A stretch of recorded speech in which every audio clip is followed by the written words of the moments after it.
For many gaming enthusiasts, Tango Gameworks was a big studio to look out for. Established in 2010 by Shigeru Mikami after he had left Platinum Games, the studio started off on a rocky road, but eventually flourished big time with new creative leads like Shonshu Hanas and Ikumi Nakamura. The studio's latest games had kicked a ton of ass, and witnessing Tango close seemed like an out-of-season April Fool's joke. Their 2023 title had real multimedia franchise potential, being the best new IP in nearly a decade, but alas, it wasn't meant to be. Please note that all of Tango games, besides the short-lived Hero Dice, will be included on this list, as well as all paid DLC content.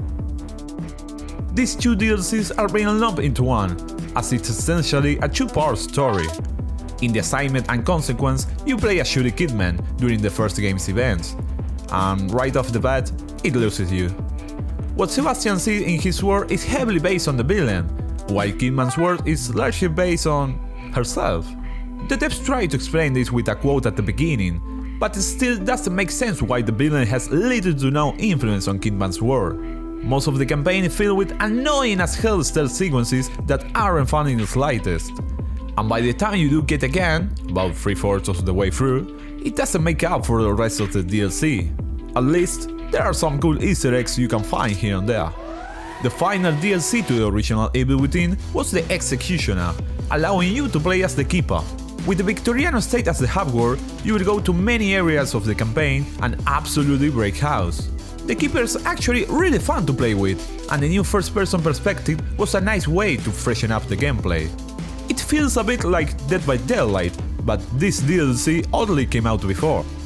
Unfortunately, the Executioner that outstays welcome and goes on a little too long, but it's still the best of the DLC content.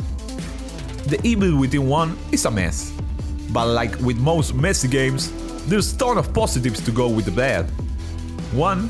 The Kafkaesque atmosphere is stellar, and it perfectly captures that dreamlike, nightmarish reality. It actually looks like a horror game, which you can say about Evil Within 2. The campaign is also quite varied and mixes things up a lot, akin to Resident Evil 4.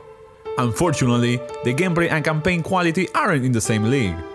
Despite Evil Within being hyped up as a true return to survival horror, it's just Resident Evil 4 again, and not anywhere near as good. In fact, you could argue that Resident Evil 5 is better, because the low points in that game don't come anywhere near close to the lows in Evil Within. With the modern state of AAA games, some think it's better to wait a year for a title to really flourish and be all patched up. Ghostwire Tokyo will be one of those games, as by the time it was released on Xbox, the title went through a massive overhaul. The combat was improved so much from the heavily restricted feel of the PS5 launch version, and it also matches great with a more combat-focused new game mode, Spider's Thread. Tango even put in new secrets, including a Silent Hill style choke ending, for crying out loud. On its own, Ghostwire Tokyo is a fantastic open-world game with many things to discover, and while there are some issues, like the overabundance of collectibles, it's still a blast to play. After Evil Within 1 was a bit of a disappointment, not everyone was excited for the second game. Helmed by Shonshu Hanas instead of Mikami, Evil Within 2 blew the first game out of the water. Unlike the original, the sequel actually tries something new for a first-person horror game: open-world elements. 2 chapters, in particular, have a lot to uncover, including side quests and random events that add significantly to the gameplay and story. Evil Within 2 is a rare sequel that enhances the first game's narrative while wrapping up the story in a pretty satisfying manner. There's definitely plot threads that could continue in an Evil Within 3, but since that game probably won't ever happen, it's nice to see a resolution for our heroes, unlike poor Isaac Clarke. Ah, shit. Despite Starfield being the most hyped-up Xbox exclusive of 2023, the most critically acclaimed Xbox game of the year ended up being Hi-Fi Rush. The title felt incredibly fresh, being a rhythm-focused action game with varied enemy types, good level design, and a loaded cast of characters. It even does cooldown time as well, which is normally a big no-no, especially for Japanese action game fans, but the time is so short you won't even complain.